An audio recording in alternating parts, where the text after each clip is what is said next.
ચાલો આજે આપણે પ્રોવિઝન્સ અને રિઝર્વ્સને સમજીએ, જે બિઝનેસ ફાઇનાન્સના બે બહુ જ મહત્વના ભાગ છે.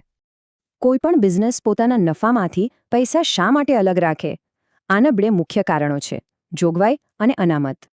આ બંને એટલે કે જોગવાઈ અને અનામત નાણાકીય સ્થિરતા અને પ્લાનિંગ માટે ખૂબ જ જરૂરી છે. સૌથી પહેલાં વાત કરીએ જોગવાઈની. આ એવી જવાબદારીઓ માટે છે જે ભવિષ્યમાં આવવાની જ છે, એ નક્કી છે. અહીંયા સૌથી રસપ્રદ વાત એ છે કે જોગવાઈ એક એવી જવાબદારી માટે હોય છે જેના વિશે આપણને પહેલેથી ખબર હોય છે. આના સામાન્ય ઉદાહરણો છે ટેક્સ માટે, કે પછી જે ગ્રાહકો પૈસા ન ચૂકવે એવા શંકાસ્પદ દેવા માટે અલગ રાખેલા પૈસા. હવે વાત કરીએ અનામતની. તેનો હેતુ અલગ છે, પણ તે એટલો જ મહત્વપૂર્ણ છે. બધી અનામત એક સરખી નથી હોતી. તે ક્યાંથી આવે છે તેના આધારે તેના બે મુખ્ય પ્રકાર છે. મહેસૂલી અનામત રોજિંદા નફામાંથી બને છે. તે સામાન્ય પણ હોઈ શકે છે અથવા કોઈ ચોક્કસ હેતુ માટે પણ. આ બતાવે છે કે બિઝનેસ કઈ રીતે ડિવિડન્ડ ચૂકવવા જેવી ચોક્કસ ભવિષ્યની ઘટનાઓ માટે પ્લાનિંગ કરે છે.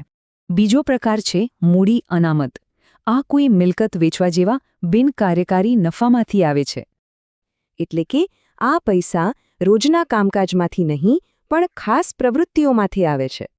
સારું, તો હવે આપણે બંનેને સમજી ગયા છીએ. ચાલો હવે એમના મુખ્ય તફાવત પર એક નજર કરીએ. આ ટેબલ તેમના મુખ્ય તફાવતો સ્પષ્ટ રીતે બતાવે છે, જેમ કે હેતુ, ફાળવણી અને ઉપયોગ. પણ જો એક વાત ખાસ યાદ રાખવી હોય તો એ છે કે એકાઉન્ટિંગમાં આ બંનેને કેવી રીતે જોવામાં આવે છે. જોગવાઈ એ નફા સામેનો ચાર્જ છે. મતલબ કે બિઝનેસ નફો કરે કે નુકસાન, જોગવાઈ તો કરવી જ પડે.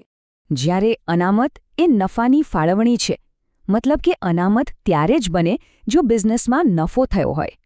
તો ટૂંકમાં જોગવાઈઓ જાણીતી જવાબદારીઓ માટે છે, જ્યારે અનામત અજાણી પરિસ્થિતિઓ માટે તાકાત આપે છે. તો અંતમાં એક સવાલ વિચારવા જેવો છે: બિઝનેસની લાંબા ગાળાની સફળતા માટે શું વધુ જરૂરી છે? નિશ્ચિત માટે તૈયારી કે અનિશ્ચિત માટે મજબૂતી?